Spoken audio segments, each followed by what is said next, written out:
Hi guys, I am Hemant Jain and welcome back to your favorite show HJ Present Funwiz Talks. So guys आज मैं दो gas से related shares लेके आया हूँ कि हम हल्का सा एक कंपैरिजन भी कर पाएँ। अभी तक हम सभी शेयर्स को सिर्फ कहते हैं ना स्टैंडर्ड ऑन बेसिस पे देखते हैं कि ये शेयर इंडिविजुअल कैसा है।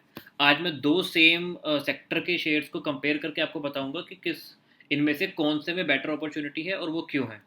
इन दोनों की हम डिटेल एनालिसिस करेंगे तो वीडियो के एंड तक बने रहें। एंड गाइस ये मेरी तरफ से कोई भी बाय या सेल की रिकमेंडेशन नहीं है। It's just an educational video from my side कि किस तरीके से कंपैरिजन किया जाता है और किस तरीके से अपॉर्चुनिटीज़ फाइंड की जाती हैं। सो देखते हैं, शुरू करते हैं। सिमिलर पैटर्न हम फॉलो करेंगे। सबसे पहले हम दोनों के बिजनेस को देखेंगे, देन फाइनेंशियल्स को देखेंगे and then technical chart patterns को देखेंगे। तो बिजनेस को देखें तो यार इंद्रप्रस्थ गैस लिमिटेड नाम हमें पता ही है। बेसिकली ये पीएनजी के बिजनेस में पाइपलाइन जो नेचुरल गैसेस होती हैं कमर्शियल इंडस्ट्रियल यूसेज के लिए जो भी गैस होती है वो भी प्रोवाइड करती है। एंड कंप्रेस नेचुरल गैस जो कि हमारी गाड़ियों में सीएनजी डलती है वो गैस भी प्रोवाइड करती है ये। तो इसमें ज़्यादा डिटेल में हम कुछ जान नहीं सकते। बेसिकली डिफरेंस पे आते हैं अभी हम। महानगर का देख लेते हैं। महानगर का भी सिमिलर बिजनेस है। अगर बिजनेस इसमें जाए तो डोमेस्टिक पीएनजी सप्लाई करती है, कमर्शियल पीएनजी सप्लाई करती है, pipeline gases and CNG supply करती है ये, और इंडस्ट्रियल लेवल पे भी पीएनजी सप्लाई करती है ये। पीएनजी होता है ये क्या कहते हैं, पीएनजी होता है pipeline natural gas and CNG is basically compress natural gas. एक जो पाइप के थ्रू हमारे घरों में आती है, मतलब मेरे घर में तो गैस सिलेंडर आता है, लेकिन पाइप के थ्रू जो काफ़ी ज़्यादा जगहों पे गैसेस अब जाने लगी हैं वो, और सीएनजी तो गाड़ी में डलवाते हैं तो हमें आइडिया है ही उसका। अब डिफरेंस क्या है कि जो इंद्रप्रस्थ है, इंद्रप्रस्थ के बेसिकली ऑपरेशंस दिल्ली साइड है। दे मतलब its operations are currently present in national capital territory of Delhi including adjoining areas like Noida, Greater Noida, Gurgaon, और यूपी के थोड़े बहुत एरिया आ जाते हैं इसके पास। महानगर गैस की बात की जाए तो महानगर गैस मुंबई साइड में ज़्यादा है कि महानगर gas is in the business of gas city gas distribution basically and presently supplying natural gas in the city of Mumbai including its adjoining areas like Raigad and like आसपास के महाराष्ट्र में कुछ areas में। तो दोनों की कंपनी का business similar ही है एकदम, कोई खास डिफरेंस है नहीं। अब डिफरेंस कहाँ का है देख लेते हैं। इंद्रप्रस्थ थोड़ी सी बड़ी कंपनी है एज कम्पेयर टू महानगर। इंद्रप्रस्थ 35,000 करोड़ की कंपनी है, महानगर 11,000 करोड़ की कंपनी है। ऑल्दो ये दोनों ही कंपनी मिड कैप की कैटेगरी में आती है, लार्ज कैप दोनों ही नहीं है। Return on capital employed guys, वो जितना कैपिटल मार्केट में एम्प्लॉय कर रहे हैं उस पर वो कितना पैसा कमा पा रहे हैं एक्स्ट्रा, वो दर्शाता है ये नंबर 36.6%। और रिटर्न ऑन इक्विटी तो पता ही है, इक्विटी इनके पास जो करंट इनके पास इक्विटी है उसके ऊपर कितना रिटर्न अर्न कर पा रहे हैं। तो दोनों ही फिगर कमेंडेबल हैं, बहुत ही अच्छी है महानगर की। मैं लाइक 25% से ऊपर अच्छा बोलता हूँ, और दोनों की ही मोर देन 30% है। लाइक रिटर्न ऑन इक्विटी 29.7% है और कैपिटल एम्प्लॉयड इज 36.6%। इंद्रप्रस्थ की देखा जाए 30% है and return on equity 24.5%। Again as compare to Mahanagar कम है लेकिन अच्छी फिगर है। लाइक इंडिविजुअल लेवल पे देखें तो 30% return on capital employed is absolutely commendable, बहुत अच्छी फिगर है। प्रोमोटर्स होल्डिंग देखें, इनके पास 45% है, इनके प्रोमोटर्स के पास सिर्फ 32.5% है। डेट देखें तो दोनों के पास 2% ही डेट है। इंद्रप्रस्थ के पास 2% डेट, महानगर के पास भी 2% डेट। तो जहाँ ज़्यादा डिफरेंस है नहीं। तो डिफरेंस आता कहाँ है? डिफरेंस आ रहा है इनकी पीई रेशो में। महानगर गैस लिमिटेड का पीई रेशो 19 पे ट्रेड हो रहा है और इंद्रप्रस्थ गैस का पीई रेशो 32.3 पे ट्रेड हो रहा है। तो अगर हम चार्ट पैटर्न्स पे भी हल्का सा जाके देख लें क्विकली, तो महानगर ने भी अभी तक अपना पुराना ऑल टाइम हाई ब्रेक नहीं किया है, जो बहुत पहले बना था कभी। हाँ, यहाँ बना था 2017 में।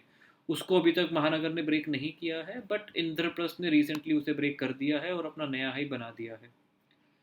तो बेसिकली यहाँ से अगर दोनों कंपनीज के सब सही ही है, अपसाइड का पोटेंशियल यहाँ से 18% है जस्ट, अगर सिर्फ मैं अपसाइड देखूँ, और यहाँ से 21% है जस्ट अगर ये अपने प्रीवियस हाई को टच कर दे तो।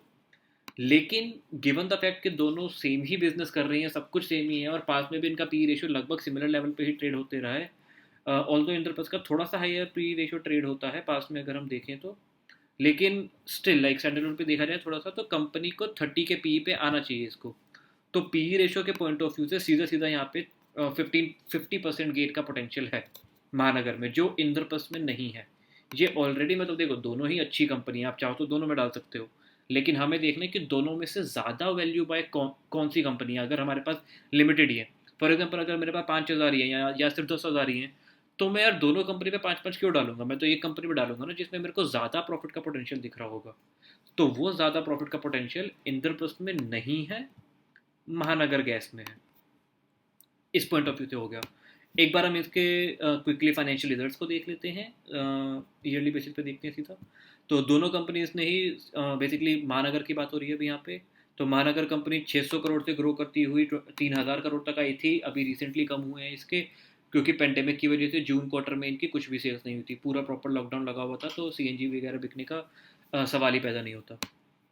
तो उस वजह से इनके ट्रेलिंग के जो फिगर्स है वो कम है, वरना अगर ये 45 करोड़ की जगह, मैं कह रहा हूँ 145 करोड़ भी होती, ऑल्दो ये तो 200 करोड़, हाँ लगभग 270 करोड़ तक गए हैं, 270 कहने ना, मैं अगर 145 करोड़ भी होती तो ये फिगर हमारी सीधा सीधा 600 करोड़ के आसपास होती।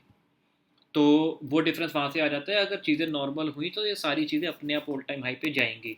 एंड गाइस मैं हमेशा कहता हूँ कि अगर profit figures all time high पे जा रही हैं, रेवेन्यू ऑल टाइम हाई पे जा रहा है, तो उसके प्राइस का भी ऑल टाइम हाई पे जाना तय होता है, और जाना ही क्या, उसको ब्रेक करना तय होता है। और यहाँ पे तो पी रेशो से भी 50% पोटेंशियल दिख रहा है। इट्स लाइक कि ये अभी जो कम अर्निंग थोड़ा सा शो कर रहे हैं ना, उस कम अर्निंग पे 19 है। जब अर्निंग्स और इम्प्रूव होंगी तो पी रेशो और कम होगा, लेकिन पी रेशो तो बढ़ना चाहिए, तो प्राइस इसका और अच्छे से ग्रो करेगा। तो 1-2 साल में मैं इसके प्राइस में, महानगर के प्राइस में 50% कैपिटल एप्रिसिएशन बहुत ईजिली इमेजिन कर पा रहा हूँ, बहुत आराम से। बैलेंस शीट को देखें तो इन्होंने अपना कैपिटल रिजर्व बहुत अच्छे से ग्रो किया है, या रिजर्व बहुत अच्छे से ग्रो किए हैं, 580 करोड़ से ग्रो करते हुए ये 2700 करोड़ तक लेके गए अपने रिजर्व को। लोन इनके पास हमेशा से ही बहुत कम रहा है, रिसेंटली थोड़ा सा लिया है, चलता है यार, ये बेसिकली फिक्स्ड एसेट में दिख रहा है। तो इन्होंने कहीं ना कहीं अपने प्रोडक्शन प्लांट लगाए हैं या सेंटर्स ओपन किए हैं, कहीं भी जो भी है फिक्स्ड एसेट में इन्वेस्ट किए हैं कभी, और ये जो फिक्स्ड एसेट पे जब ग्रोथ होती है तो ये नंबर हमें बहुत ही जल्द सेल्स में भी दिखते हैं और फिर बहुत ही जल्द नेट प्रॉफिट में भी दिखते हैं। बस हमें थोड़ा सा पेशेंस रह के वेट करना होता है। और कैश फ्लो फ्रॉम ऑपरेशंस देखें, ऑपरेटिंग एक्टिविटी के थ्रू, तो वो भी ऑल टाइम हाई है।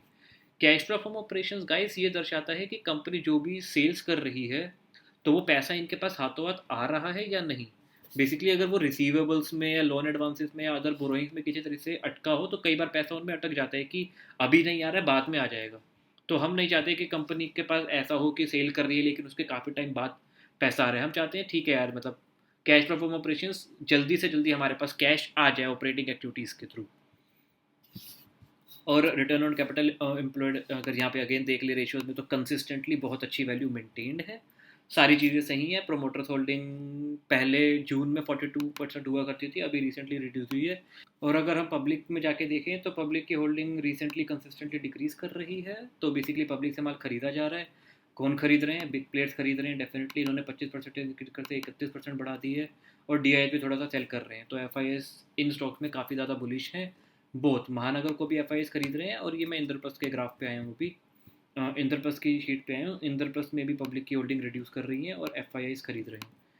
इंद्रप्रस्थ के भी फाइनेंशियल्स की स्टडी कर लेते हैं। बस पी रेशियो का डिफरेंस है, इसके फाइनेंशियल्स भी बहुत अच्छे हैं और बहुत स्ट्रॉन्ग है। कंसिस्टेंट ग्रोथ दिखाई है इन्होंने भी। सिमिलर जून में इनके भी ऑपरेशंस पे इफेक्ट पड़ा था, और वही फिगर सिमिलरली हमें यहाँ पे भी दिख रही है। यहाँ का प्रॉफिट बस 1000 करोड़ है, सीधा सीधा साइज का डिफरेंस है, और इनका प्रॉफिट बनता है 500 करोड़। अगेन महानगर बेटर इसलिए है क्योंकि सी देखो ना, इनका मार्केट कैप तो 11,000 करोड़ कह रहे हैं, और ये 11,000 करोड़ पे हमें प्रॉफिट जनरेट करके दे रहा है 500 करोड़ 600 करोड़ के ऑर्डर में। और ये 33,000 करोड़ 35,000 करोड़ होने के बावजूद 1,000 करोड़ दे रहा है बेसिकली। अब यार जब आप वैल्यूएशन उसके 3 गुना लगा रहे हैं तो प्रॉफिट 3 गुना तो दे, सिर्फ डबल क्यों दे रहा है? तो सीधी सीधी बात है, या तो इंद्रप्रस्थ गिरेगा, जिसके चांस कम है क्योंकि अच्छी कंपनी और 30 का पी रेशो पे ट्रेड होना कोई बड़ी बात नहीं है इतनी अच्छी कंपनी का। तो डेफिनेटली महानगर में ही बहुत बहुत अच्छा पोटेंशियल है यहाँ से। तो गैस एक बार हम जाके इनके चार्ट पैटर्न्स में देख लेते हैं कि पास्ट में कैसी ग्रोथ शो की है। तो जैसा कि हमें पता ही है कि इंडेक्स अच्छा खासा रिकवर किया है, तो इन्होंने रिकवर किया है बेसिकली, महानगर ने लगभग 59-60% के अराउंड, और आई भी 59-61% के अराउंड रिकवर कर गया। तो दोनों ने ही बहुत अच्छी रिकवरी शो की है, उसमें कोई शक नहीं है। बट द फैक्ट इज़ कि महानगर अभी 19 के पी पे ही ट्रेड हो रहा है, और आई 32 के पी पे ट्रेड हो रहा है। तो महानगर में और भी ग्रो होने का यहाँ से 50% का सीधा सीधा पोटेंशियल दिखाई देता है हमें। और इसकी आर वैल्यूज भी इंद्रप्रस्थ से बेटर है, रिटर्न ऑन इक्विटी भी इंद्रप्रस्थ से बेटर है, पी रेशो भी इंद्रप्रस्थ से बेटर है, बेटर एज इन अट्रैक्टिव है फॉर अस टू बाय। सो या सो गाइस, इसकी कंक्लूजन यही है कि महानगर इस पॉइंट ऑफ टाइम पे डेफिनेटली अ वैल्यू बाय है as compare to Indraprastha, although इससे बेटर भी कई सारी अपॉर्चुनिटीज़ मार्केट में अवेलेबल हैं, जिनकी मैं और भी वीडियो लाता रहूँगा। Stay tuned. So that's it from my side guys. Again guys, ये मेरी तरफ से कोई भी बाय सेल की रिकमेंडेशन नहीं थी, जस्ट ये मेरी तरफ से जस्ट एक एजुकेशनल वीडियो थी कि इन दोनों में कैसे मैंने अपॉर्चुनिटी फाइंड आउट की कि हाँ, क्या डिफरेंस है। वन मोर पॉइंट यार, कोई भी मतलब 50% का ही ग्रोथ है सोच के ऐसे छोड़ना नहीं होता है। मतलब सी इट्स लाइक 1 या 2 साल में भी अगर 50% हमारा कैपिटल ग्रो कर गया ना, तो वो बहुत ही कमेंडेबल और बहुत ही अच्छी ग्रोथ मानी जाती है। तो उसको लाइटली नहीं लेते कि अरे 2 साल कौन वेट करे। मतलब 50% अगर मैं 2 ईयर में बोल रहा हूँ तो मंथली लगभग 2% आएगा, नॉट एग्जैक्ट 2%, उससे कम ही आएगा। बट मंथली भी अगर तुम अपना पैसा 2% से ग्रो कर पा रहे हो ना, तो consistently after a certain time तुम एक बहुत अच्छा कैपिटल कलेक्ट कर लोगे। इसमें मैं एक बहुत जल्द ही एक वीडियो लाऊंगा द पावर ऑफ 2%। तो stay tuned guys and take care and stay safe. और यार वीडियो को लाइक ज़रूर कर देना, अच्छी लगे तो कमेंट में अगर आप थैंक यू लिखोगे तो मुझे बहुत ही अच्छा लगेगा। At the same time subscribe ज़रूर कर देना अगर अब तक नहीं किया है तो। Thank you and stay safe.